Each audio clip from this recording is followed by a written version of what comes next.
Have you ever read or studied the poem by Robert Frost, The Road Not Taken?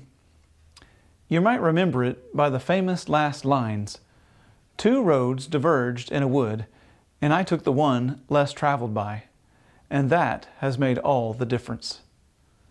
Well, spiritually speaking, life presents us with two roads to choose from. Join me today as we take a quick look at the Proverbs and discover how one path leads to blessings and the other leads to destruction.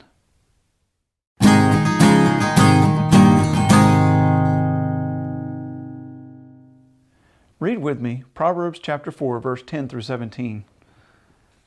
"Listen, my son, accept what I say, and the years of your life will be many.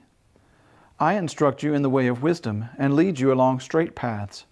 When you walk, your steps will not be hampered. When you run, you will not stumble. Hold on to instruction. Do not let it go. Guard it well, for it is your life. Do not set foot on the path of the wicked or walk in the way of evildoers. Avoid it. Do not travel on it.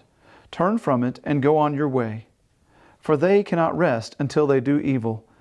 They are robbed of sleep till they make someone stumble. They eat the bread of wickedness and drink the wine of violence."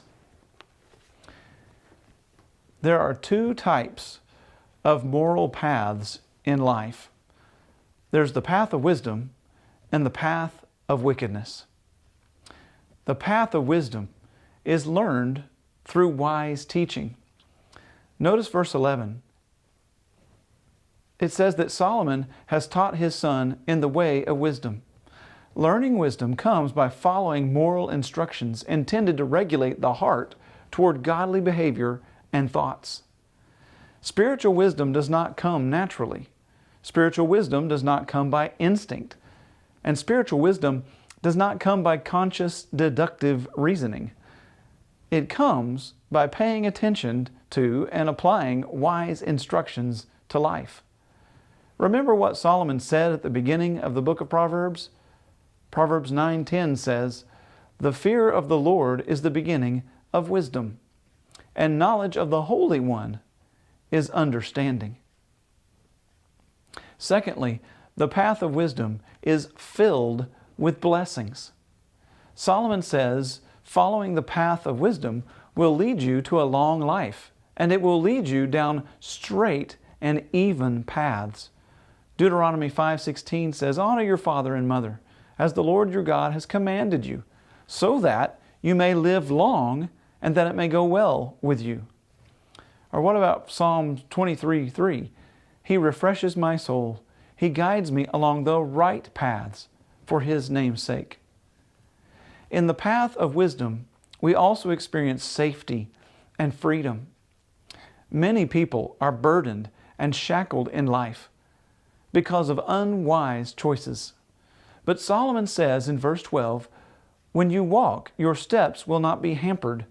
When you run, you will not stumble." Now, it's hard enough to walk with burdens and shackles, and you might as well just forget trying to run with them on your feet. But following the way of wisdom helps you to shake off those burdens and those shackles, so that you can run more easily the good race that's marked out for you, according to Hebrews 12:1. The path of wisdom also requires dedication. As with many things in life, there is a danger of losing your way along this path. Have you ever been driving along the highway in deep thought and you missed your exit? Have you ever been enticed by something and neglected what you were supposed to be doing? It's easy to get distracted and run on autopilot.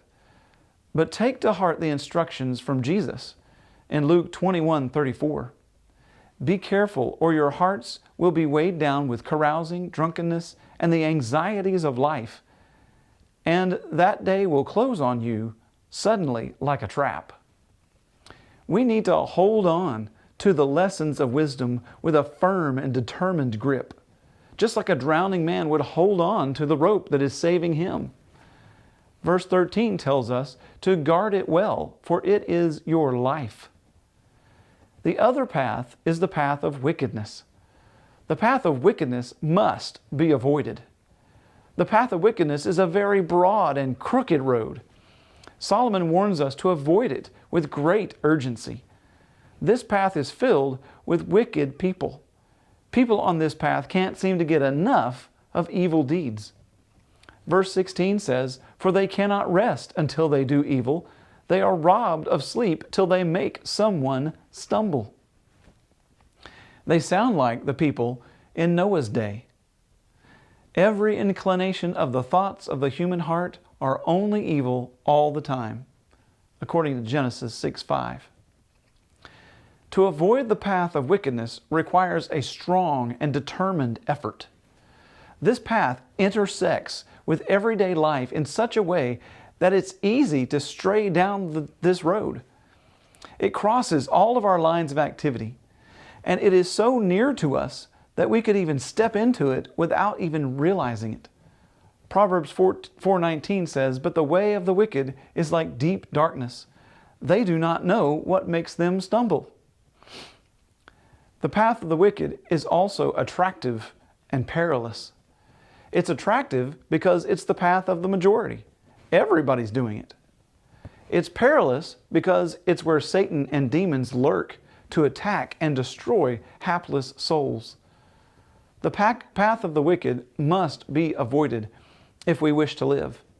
Psalm 1:1 says, "Blessed is the one who does not walk in step with the wicked, or stand in the way that sinners take, or sit in the company of mockers, but whose delight is in the law of the Lord, and who meditates on His law day and night." And Jesus said in Matthew chapter 7, verse 13, "Enter through the narrow gate, for wide is the gate, and broad is the road that leads to destruction, and many enter it. But small is the gate, and narrow the road that leads to life, and only a few find it." You must choose which path to take in your life. So consider the words of Joshua in Joshua 24:15. "Choose for yourselves this day whom you will serve. But as for me and my house, we will serve the Lord."